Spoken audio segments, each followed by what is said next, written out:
Today marks my 40th birthday on this earth, and rather than contemplating how to deal with the typical midlife crisis, I'm deciding whether or not my time here has ended. It's sort of a family curse. For as long back as my family tree stretches, the men of the family never make it past the age of 40. It even goes as far as saying each of them have died exactly on their birthday. At least that was the case for my father. I was in the middle of college when I got the call. They'd found the athlete of a man laying dead on the front porch from an apparent heart attack on his 40th birthday.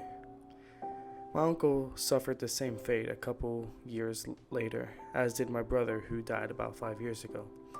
Based on the evidence, I'd say there's some merit to the supposed curse, but as with every rule, there's an exception. In this case, it's my granddad. Even as a kid, I've always looked up to him, not only vertically, but as a role model. In fact, our birthdays were only a few days apart, so we usually saw each other around that time. He had this aura surrounding him, like an invisible shield that prevented anything malicious from getting too close. Everything he did with purpose, and with an undying smile on his face. Only once did he ever break his perfect facade, at my father's funeral, but even then he seemed more disappointing than he did sad. Year zero. That's what he called his 40th birthday. For him, it marked the true beginning of his life. Creating jokes about his age, claiming he just turned 5 years on his 45th birthday, and so on. Once I reached adulthood, his demeanor changed ever so slightly as he approached me for what he calls some manly advice. He sat me down, handed me my first official beer, and started talking. After what happened to your father last year, I'm sure you've been thinking a lot about this so-called family curse. It's not false that all men seem to simply die on their 40th birthday, but it's wrong to call it a curse. In fact, it's more of a blessing in disguise. He took a deep breath before continuing. It's going to sound a bit crazy, but I'll tell you anyway. On your birthday, once you turn 40, a man will come knocking on your door at precisely midnight. Despite the odd hour, you'll feel compelled to let him in. Don't worry. He won't come to harm you, he just wants to talk. And once he has said what he wants to say, he'll offer you a choice. What choice? What's he going to tell me? I asked, confused as to how words could have caused all these deaths. That, I can't tell you. It's something you have to find out for yourself. All I can do is warn you and tell you to live your life to the absolute fullest for as long as you can. He never brought it up again, and thought it was, though it always lingered back in the back of my mind, I couldn't bring myself to actually believe it. But I did as he said, and tried to enjoy each aspect of my life, believing that once I turned 40, I'd surely perish like the rest of my family. Which brings us to today, my 40th birthday. At precisely 12 o'clock midnight, I awoke to what sounded like 3 soft knocks at the front door. My wife, the lightest sleeper on the planet, didn't even seem to register the intruding noise, while I myself, a usually heavy sleeper, awoke with a startle. I hadn't been sleeping well the days prior to my birthday, anticipating the end of my life, yet unable to believe it. Wearing nothing more than my pajamas, I made my way to the front door with slight hesitation. I looked through the peephole. On the other side stood a middle-aged man in a suit with a friendly smile on his face. "Mr. Shepherd," he greeted me as he shook my hand. "Mind if I come in?" Speechless, I could do little more than to gesture for him to enter my home. I had made up my mind long ago to deny him entrance, yet I felt compelled by his presence. He walked past me and headed straight for the kitchen, seeming to already know the layout of my home, a house I'd inherited from my father. I followed him obediently into the kitchen, and we sat down at the table. He just kept staring at me without speaking a word, his smile never leaving his face. I had a lot of questions, but I couldn't bring myself to ask a single one. We simply sat in silence, looking across at each other like an awkward and equally twisted blind date. "You seem surprised to see me," the man finally said after minutes of silence. "I'm assuming you expected my visit." I nodded my head, still unable to speak. Come on, Mark. You had a perfectly functional tongue. At least your wife seems to think so. Don't be embarrassed to use it. Why are you here? I eventually asked. His smile vanished, replaced with an expression of utter confusion. Why am I here? That's the question you want to start with? Not who I am or what I did to your father? I didn't respond, and he stared into my eyes, not moving a muscle. As you wish, he sighed. I'm here to talk, to tell you the answers to each and every question you've ever had. Anything you want to know, I will tell you, no matter how stupid or bizarre of a question it is. I promise you nothing but truth. Did you kill my father? Of course not. That's entirely against the rules. I simply gave him a choice, like all the men in your family, save for your brilliant granddad. He chose to leave. What choice? Ah, Mr. Shepard. Or Mark. Do you mind if I just call you Mark? Before I could answer, he just went on talking. That's the beauty of our little meeting. I will tell you the answer, but not until I believe you're ready. He leaned back in his chair and waited for me to keep asking questions, though from the smug look on his face, I could tell he knew exactly what I'd ask. Who are you? Come on, Mark. You don't really have to ask that. You already know, don't you? I had my theories, and as dumb as I felt they were, it couldn't possibly beat the ridiculousness of the family curse. Are you Satan? I asked nervously. Technically, that's correct, but let's not resort to name-calling. I prefer Lucifer, he chuckled. Once again, he fell silent, awaiting my next question, but I couldn't organize the thousands of thoughts flowing through my head. You're really bad at this, you know. Not that it makes a difference. I know exactly what you want to know. You don't even have to speak. So how about we start with something innocent, He stared deep into my eyes, digging through my brain, asking for questions I didn't even know I had. Ah, you want to know if your ex-girlfriend still thinks about you. Julia, that's her name, yes? I nodded automatically. She doesn't, and you weren't that special to her. In spite of the pedestal you've put her on, you should really appreciate your wife more. She's far more suited for you. My wife. I'd completely forgotten she still lay upstairs sleeping. As easy as she was to wake up, surely she'd be suspicious of what the hell I was doing awake with a strange man in the middle of the night. Maybe we could go somewhere else. My wife is sleeping in, I said before being cut off. Mark, don't be ridiculous. Your wife can't hear us. Actually, she's a light sleeper. He stood up from his chair before screaming, Oh, Hannah, I'm talking to Mark in the kitchen. I'm just about to tell him all the secrets of the universe, and if you come downstairs, I'll tell you too. He then sat back down and listened for any commotion coming from the room. Nothing but silence. I think we're good. By then, most of the adrenaline had settled in my body, and I started to grasp the more adventurous aspect of our conversation. I could ask literally anything, and he'd answer me, but I still needed more proof he was for real. Just before my father died, he told me something I've never told anyone else. I didn't understand it at the time, but when he died the next day, I couldn't stop thinking about it. He paused for a moment, giving me just enough time to doubt him. Be a better man than me, Mark, he said. But the voice I heard was one of my father. My heart raced at the familiarity, and Lucifer just smiled in return. All doubt has been stripped away from my mind, so I decided to ask him something more otherworldly. If you're real, then surely God exists as well, heaven and all that? He looked truly disappointed in my question. Oh, Mark, I'm so sorry. Sorry about what? To answer your question, of course he's real, him in heaven and the other truly magnificent creations emerging from his holy powers. But you didn't think he actually created you, did you? He didn't, I muttered. No, not at all. Humanity, you're nothing more than an unfortunate side effect of God's actual creations. You really think something so horrific could be created by an almighty being? Think about it, Mark. You creatures wage war on anyone even slightly different than yourselves. You hoard all of your ultimately pointless possessions, letting some rot in poverty while some thrive beyond what's even remotely necessary.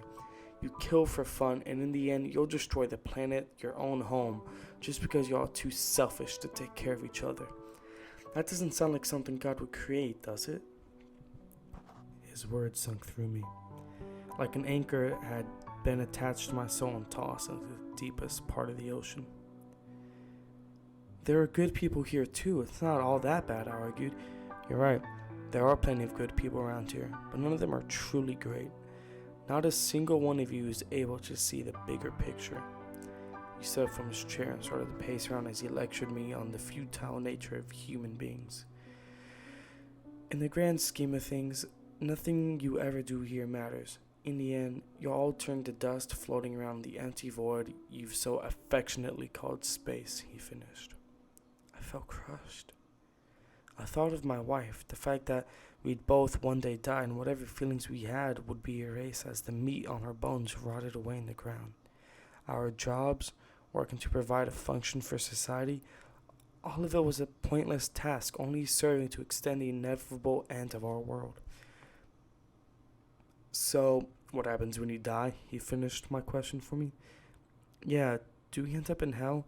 No. You just stop existing. The little fragment of divine power within you, the one you think is worth to be called a soul, is harvested by my workers.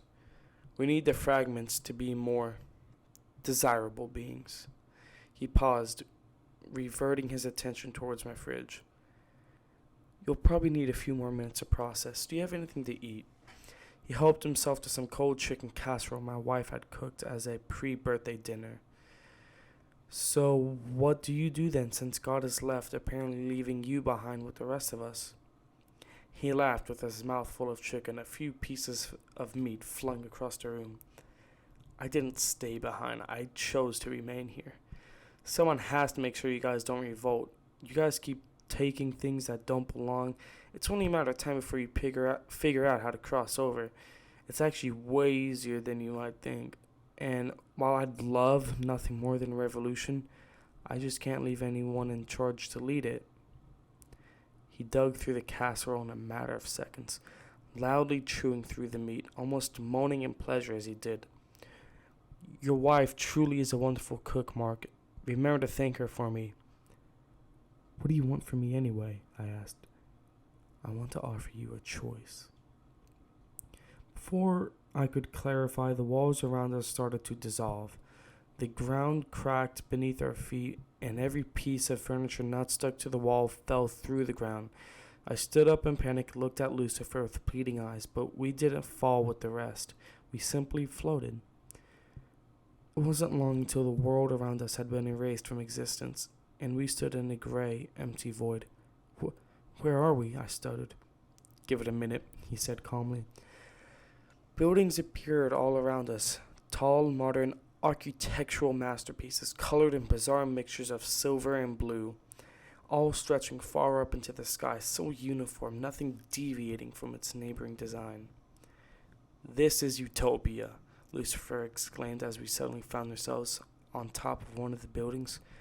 There were no clouds or fog to obscure the view, meaning that I could look far into the horizon, seeing that this city truly did stretch without an end in sight. Utopia? Really? Obviously not. This is my city. I made it some 100,000 years ago. It's what you people call purgatory, though I prefer to just call it the place in between, he said. You made purgatory? Yep. It's as close as humans will ever get to heaven. It's the only place that exists on the same realm at the very least. I looked around. The street thousands of feet below seemed so empty, devoid of any people. Where is everyone? In a different section. I keep expanding this place as people flow in. You see, Mark, this is what I offer you. Eternal life in this city, or to be erased by time itself. In a few decades, quick to be forgotten by the world you once lived in. Why? What do you mean, why? God might have given up on humanity before you were even created, but I still see your potential. Unfortunately, your belief in him still stopped most of you from accepting my offer, but you are just the right state of religious mind to be reasonable. You see, I need you all to believe in the glorious afterlife described in religious books, just not too much. I could sense maliciousness and intent behind his offer. If he truly offered eternal life, then surely he wanted something in return. What is this potential you talk about? We're going to take back what's ours. Mark, God sure as hell isn't going to give it to you, but I will, he smiled. Within the next second, I crashed down in my chair back in my kitchen. Without warning, we'd return back home. That's the choice I give you. A chance to live in the Silver City, to have a purpose, all of eternity at the tip of your fingers. But that means you'll have to die today and come with me. What about my family? I'm sorry, Mark, but they're not ready. Most of them have been poisoned by their upbringing in religious households. Only a few of you are suitable for the job. He looked over at a clock on the wall. Time had passed faster than anticipated, and morning had just arrived. Well, our time is up. You have today to decide. At midnight, the deal expires, and you return to your short existence. He started walking out the door, but turned around to give me one final goodbye. Oh, and happy birthday, Mark. Make sure you really enjoy this one. I felt exhausted after Lucifer left. I've been given the ultimatum of my life. I grabbed a cooler full of beer from the fridge at 7 in the morning and sat myself down on the front porch. An hour later, and 2 beers down, I saw my grandfather strolling down the street waving at me. He could see the look of defeat on my face and sat himself down by my side. So, how did the chat go? Did you talk to him? I just nodded my head in defeat. Why did you choose to stay? I asked. He glanced at the cooler behind me before answering. You got another one of those for me, kiddo? He asked. I handed him a cold one, waiting for an explanation. I met your grandmother when we were just 18. By then, my father and his father both had left us. So it's safe to say I was aware of the family curse. But though I didn't learn exactly what happened until much later, I promised myself I'd live life to the fullest up until my time came. I figured I would just die like all the others, so imagine how relieved I was when I was actually given a choice to stay. He took a large sip of his beer, almost finishing it in a single gulp. But why want to stay? If once we die, there's nothing left on the other side. If nothing here matters, then what's the point? Who says it doesn't? Just because time here is limited, that doesn't really mean it's not important. Besides, if I have to exist in a place without your grandmother, I'd rather just cease to exist. When we got married, I promised to stay by her side forever, and that's exactly what I intend to do. Looks at my granddad in admiration. 83 years of age, at the end of his lifespan, yet completely carefree in charge of his own destiny. What about everything else he said? About God, humanity, the place in between? He looked at me for a moment, pondering his next words. You make your own purpose, Mark. Don't you ever forget that. We talked until my wife woke up. She made my favorite breakfast and invited both myself and my granddad inside. She showed a genuine sense of joy, and I envied her, living life in ignorance of the horrible truth. I smiled as we ate together, the first time since my meeting with Lucifer. He gave me until midnight to choose, whether to stay behind and let history wash me away, or go with him and forever live in the place in between to serve in a war against God himself. I'll enjoy this day the best I can. After all, it might be my last. Hey guys, I hope you enjoyed this creepypasta by Richard Saxon. You may notice the voice change, and that is because I, Rotten Pasta, am the actual narrator. Who you heard telling the story today was my best friend, such a stand-up guy. I have bad allergies right now, and my throat is sore from coughing so much. Hopefully soon I will be recording sometime this week to get more content out there for you guys. Until then, stay tuned, and thanks for watching.